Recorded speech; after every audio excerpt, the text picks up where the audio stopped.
In this video, I am going to show you how to watch live football on YouTube TV in Canada. Since YouTube TV is only available in the US, I'll guide you on how to access it while in Canada. Let's dive in. To watch live football on YouTube TV in Canada, you'll need a virtual private network, VPN, to bypass geo restrictions.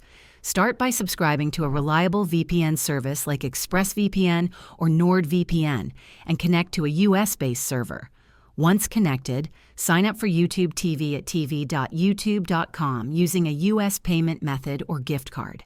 After subscribing, download the YouTube TV app on your device or access it via the website.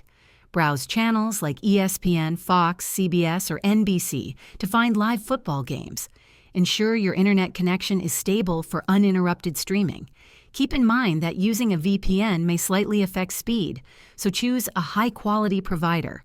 Also, be aware of YouTube TV's terms of service regarding VPN usage. If this video helped you, please like and subscribe to the channel. Thanks for watching.